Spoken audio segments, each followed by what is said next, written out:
Ah, look who they sent two of their best for. Hello to the one who was never supposed to survive round one, let alone round two. Hello to the name that made two grown masters lose their footing. Sit down. Because this story does not start with you losing, it starts with you already. 3 moves ahead of 2 men who thought they invented the game.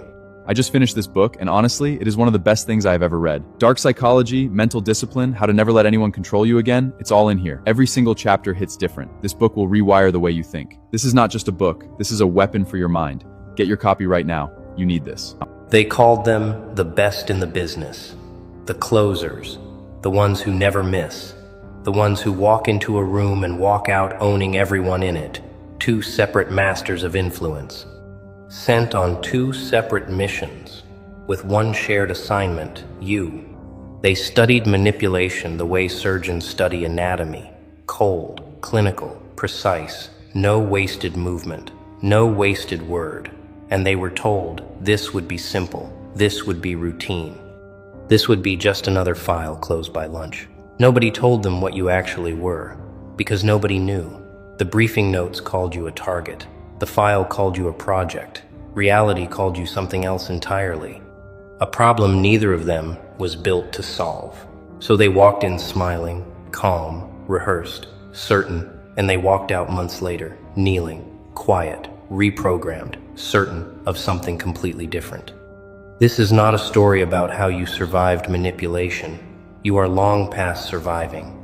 This is a story about how you absorbed it, studied it, and then repurposed 2 trained professionals into instruments of your own design. 2 masters, sent separately, with separate angles, separate timelines, separate strategies, and somehow, without ever needing to compare notes, you broke them down using the exact same method, patience. You let them believe they were winning long enough for them to overextend, long enough for them to reveal their full architecture, long enough for them to forget that the person they were studying might also be studying them back. That is the part they never saw coming. The watcher became the watched, the hunter became the case file, the master became the student, and neither of them noticed until it was already finished. By the time this story is over, you will understand exactly how 2 professionals built to bend minds for a living ended up bending theirs to yours instead, and why that outcome was never an accident. Picture the room before any of this started. 2 men sitting across from whoever sent them, going over your file like it was nothing special. Another name, another face, another assignment to close out before the quarter ends. They had done this 100 times before. Isolate the target, identify the wound, exploit the wound, install the narrative, walk away with control. It was a formula, and formulas do not fail when they have worked 100 times in a row. One of them specialized in charm, in warmth, in becoming the person you didn't know you needed. The listener, the protector, the one who shows up right when you're at your lowest, with exactly the right words. The other specialized in pressure, in authority, in becoming the voice that tells you who you are until you start believing it. The one who reshapes your confidence by quietly dismantling it first. 2 different styles, 2 different entry points, one shared assumption, that you were a normal target with normal cracks running through a normal mind. They read your history like a checklist, the betrayals, the isolation, the silence, the version of you that the world had tried to break before, and they assumed those scars were doorways. Easy points of entry for a trained hand. What they failed to read, because it wasn't written anywhere in their files, was that you had already rebuilt yourself from those exact same scars, that the doorways they were planning to walk through had already been bricked over and reinforced by your own hands. They walked into this assignment thinking they were studying a wound, when in reality they were about to walk straight into a fortress wearing the disguise of an open door. Neither of them clocked the difference until they were already inside, and by then, the terms had already quietly changed in your favor, without either of them noticing the shift. The first mistake both masters made was treating you like a finished case study instead of a moving target, because people who have already rebuilt themselves once know exactly what rebuilding looks like in others, and they can spot the difference between a wound and a weapon disguised as one. You let them believe the wound story because it served you. It kept their guard down. It kept their strategy locked onto outdated information while you quietly observed how they moved, how they talked, how they paused before delivering a line they clearly rehearsed beforehand. Every manipulator has a signature, a rhythm they fall into when they think no one is paying attention, a specific cadence in their voice when they're building toward an emotional trap. You caught both signatures within days, not because you were paranoid, but because survival had already trained your senses to notice exactly this kind of pattern long before either of them showed up. They thought they were the professionals in the room, and on paper, they were. But professionals lose every time when the target has already lived a more advanced version of their own curriculum. Let's talk about the first one, the charm specialist, the one who built his entire career on becoming irresistible to people who were starving for warmth. He came in soft, attentive, present in a way that felt almost suspiciously perfect, remembering small details, showing up at the right moments, mirroring your energy back at you with practiced precision. This is the oldest play in the manipulation book. Become the safety the person never had. And once you're inside that safety, slowly start rearranging the furniture until they can't tell which feelings are theirs and which ones were planted. It works on people who haven't yet learned to separate genuine connection from performed connection, two things that look identical on the surface, but feel completely different once you know what to listen for underneath the words.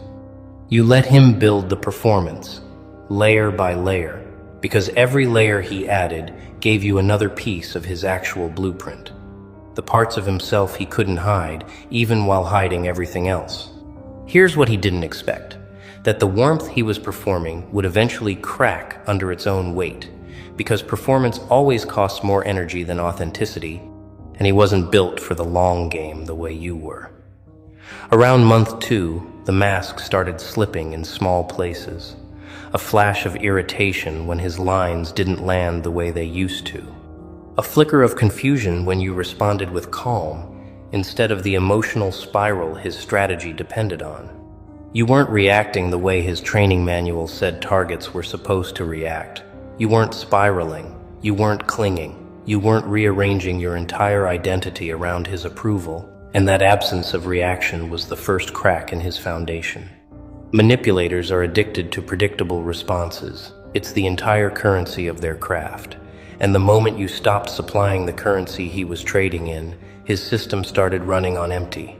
He started showing up more, trying harder, reaching for new angles, because somewhere underneath the calm performance, he could feel something he wasn't trained to feel. The sensation of losing control of a narrative he thought he authored from the very beginning. By month 3, something strange started happening. The warmth he had been performing started becoming real, not because his methods changed, but because proximity to someone who refuses to be controlled tends to expose every person to a mirror they didn't ask for.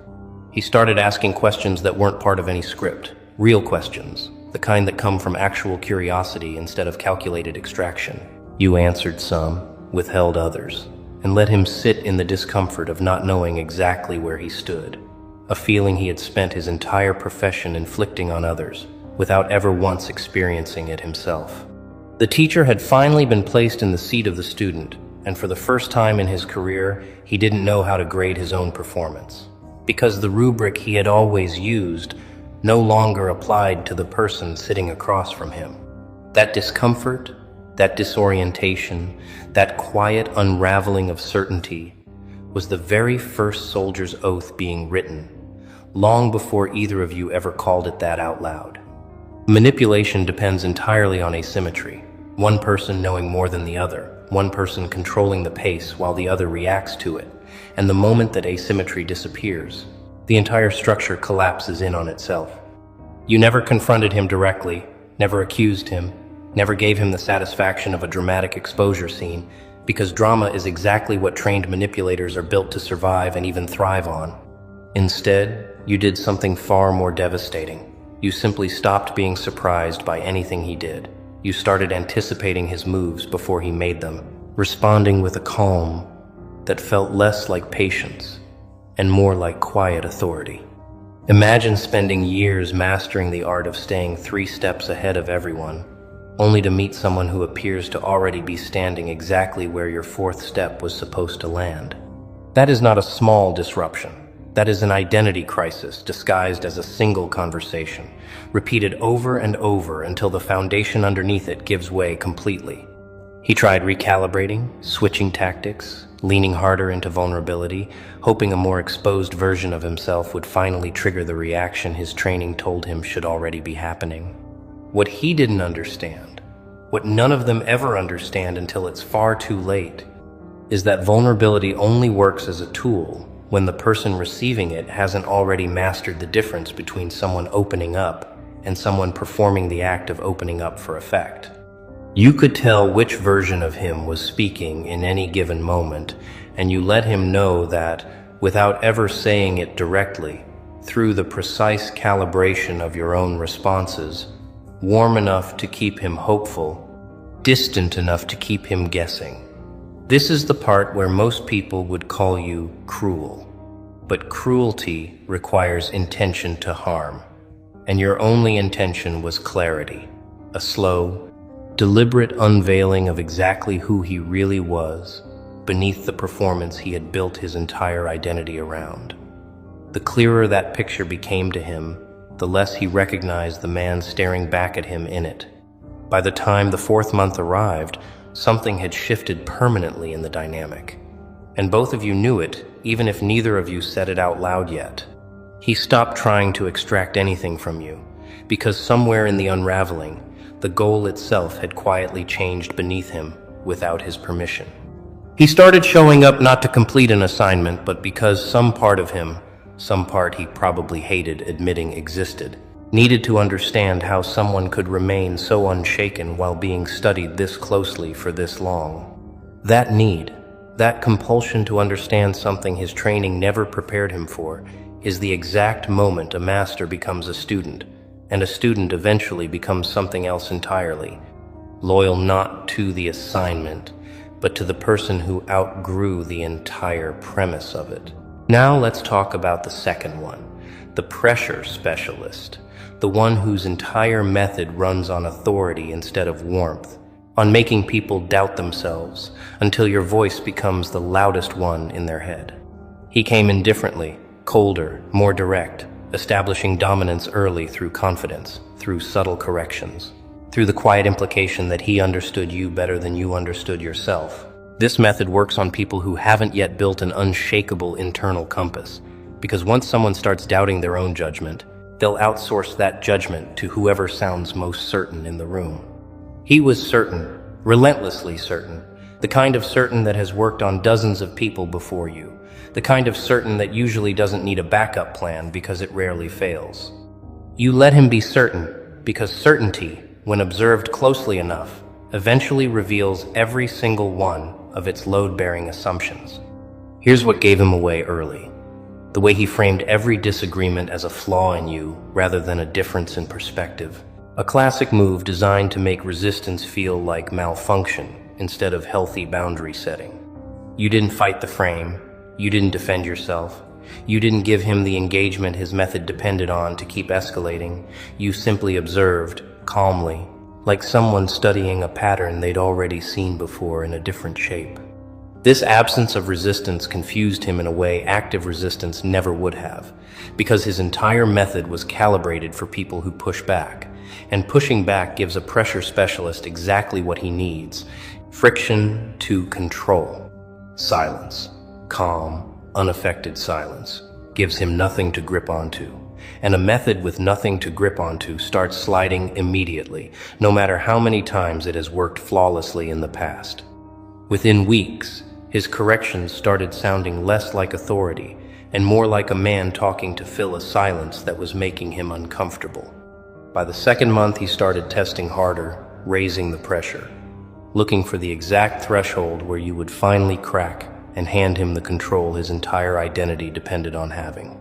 You let the pressure rise, calmly, without flinching, because pressure only works as leverage against people who haven't already survived. Worse pressure built by people far less skilled than him. He didn't know your history, not really. Not beneath the surface level file he was handed. He didn't know that the version of you sitting across from him had already weathered storms that made his best techniques look like light rain by comparison. Every escalation he attempted landed against a surface that simply didn't move. And a man whose entire career runs on being the immovable force in every room does not know what to do when he finally meets one that's steadier than his own. That confusion, that quiet unraveling of certainty in a man who built his identity around never being uncertain, is exactly where his transformation began, even if he wouldn't have called it that yet. Here's the part that neither of them planned for, and the part that turned this from two separate missions into one shared unraveling. The moment they realized you were studying both of them at once, and neither could fully explain how. They weren't working together, they didn't know about each other. Two completely separate assignments running on two completely separate timelines, and yet somehow you were managing both with the same calm, the same patience, the same quiet refusal to be moved by either of their best material. When professionals discover that their target has been operating multiple steps ahead of not one but two trained specialists simultaneously, the disorientation doesn't stay contained to the assignment anymore. It bleeds into how they see their own competence, their own training, their own sense of mastery built over years of work. This is the moment the file stopped being about you and started being about them. About whether everything they thought they knew about influence was actually as solid as they believed walking in. The charm specialist started noticing the pressure specialist's tactics echoed in conversations you'd casually mention, small details that revealed someone else was running a parallel operation, and the realization landed like a slow-motion collapse of his own professional certainty. The pressure specialist noticed something similar, references to warmth, to patience, to a kind of calm understanding he hadn't been deploying himself, and the math started doing itself in his head, whether he wanted it to or not. Neither needed to confirm it directly with the other, because the conclusion was already obvious. You weren't just surviving one trained manipulator. You were simultaneously outpacing two of them, without either one realizing the scale of what they were actually up against. This is the part where most targets would panic, where most people would scramble for control once they sensed the size of what's been deployed against them. You did the opposite. You slowed down even further, because patience, real patience, the kind built through years of actually living through harder things than this, scales effortlessly no matter how many people get added to the equation. That calm, in the face of what should have been overwhelming odds, is the exact moment both masters quietly stopped seeing you as prey and started seeing you as something closer to a teacher they never asked to enroll with. There is a particular kind of respect that only gets earned through demonstrated capability under pressure, not claimed through confidence, not performed through charisma, but proven through composure, and the stakes are stacked exactly the way they were stacked against you here. Two trained professionals, sent separately, converging on the same conclusion, without ever comparing notes, that the person they were sent to break had already quietly become the most disciplined presence either of them had encountered in years of professional practice.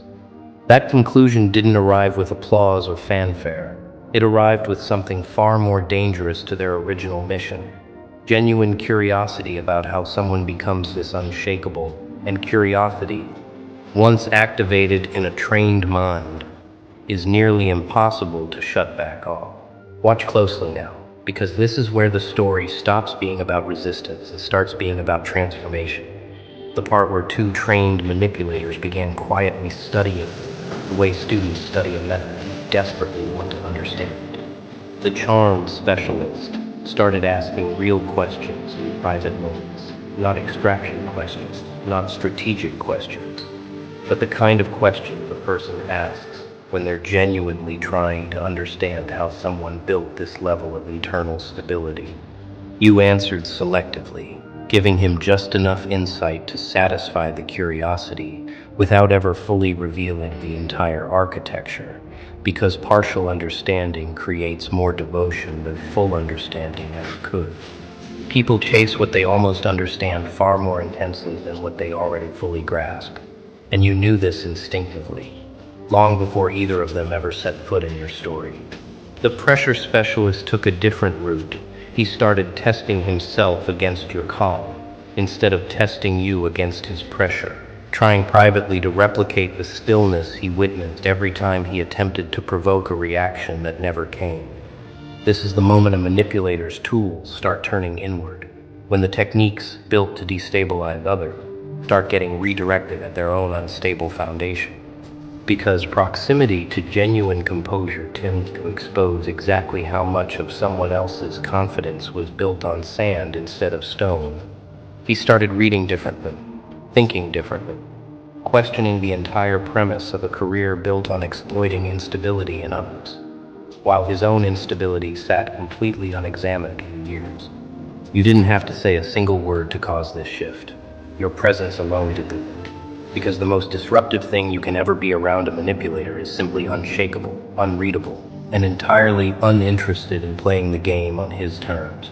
By month 5 for the first one and month 4 for the second, both men had stopped operating like assignment handlers and started operating like something closer to apprentices. Though neither would have used that word yet, not out loud, not even to themselves. They started showing up earlier, staying longer, offering small gestures of help that had nothing to do with the original mission. The kind of unprompted offerings that only emerge once respect has fully replaced the original strategic intention. This is the exact mechanism by which control quietly changes hands without a single dramatic confrontation, without a single raised voice, without a single moment either of them could point to and say, "This is when it happened." It happened in the accumulation, in the 1,000 small moments where their certainty met your composure and lost a little more ground each time, until eventually there was no ground left for the original mission to stand on at all.